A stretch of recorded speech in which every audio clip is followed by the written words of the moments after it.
If Republicans hang on to the House, Speaker Mike Johnson says it'll be because the GOP is focused on kitchen table issues over the emphasis on abortion by Democrats.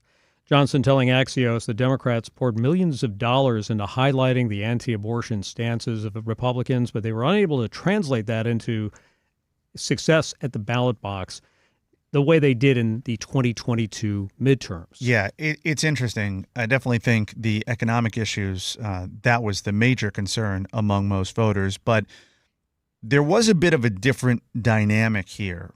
And I didn't know how this was going to play out. And I understand why Democrats thought that the success they had seen since the overturning of Roe v. Wade would carry over into this election as well. But one thing that is different from a presidential election and a midterm elections turnout is lower. So if you've got an issue like that really motivates part of your base or extends a little bit beyond it, it's going to have more of an impact there than in a presidential election where turnout is much higher. I think that's part of the problem that they ran into there. And you also had it on the ballot in different places, like here in Florida, and it got a really solid number. I think that if it was a 15-week abortion ban that was on the ballot, I think it would have crossed the 60% threshold. I think it would have gotten there. I don't think so. I think a lot of the reason it failed to pass was misinformation. Putting out commercials saying it was going to overturn parental rights to surgery in the state. That was wrong. Those were commercials that ran over and over again, and a lot of people I think that was part believed of it. them. Yeah, I definitely think it was part of it. I mean, the governor spent a lot of money on those ads, and there was a lot of misinformation in them. Yeah, but I think where more Americans are at is closer to the 15-week number than the viability number. We haven't seen that same type of amendment, cross it's winning in other states, but it's getting a majority of the vote. It's not crossing above 60% and stuff like that. I don't know. I wonder if that's what they do next, if they go back to the drawing board and propose an amendment like that. Maybe adding in, that specific verbiage on parental rights, notification and consent, doing that so they don't have that issue.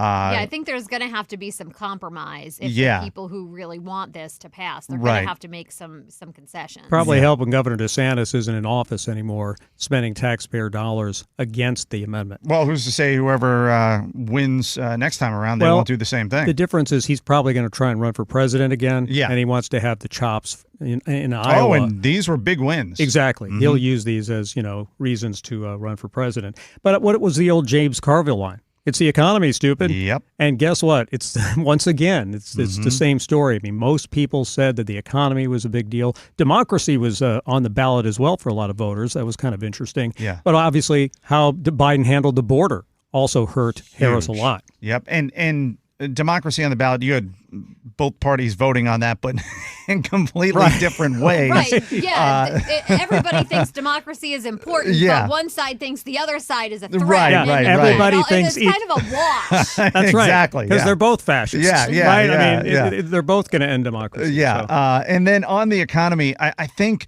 we really saw it have just such a huge impact on the Hispanic vote. And huge. You've got Hispanic communities across the country, including obviously here in Florida, working class, just really felt the impacts of the pandemic and inflation and all of that on the personal finances, on the jobs market and things like that. And I think that made a big difference. That really is where the biggest shift took place in this election, the Hispanic vote. That's where Harris lost the most support and Trump gained the most support. There was a little bit of slippage with black males, but nothing like what happened with the Hispanic males and the Hispanic vote in general. And I thought what was interesting about the Hispanic vote is if you look at it, the shift from that group compared to the white voters, not that different. No. They were voting on a lot of the same issues, and yet I think Democrats treated them as a different group, and were expecting different results when really the issues were the same for pretty much everybody across the board, and it was the economy.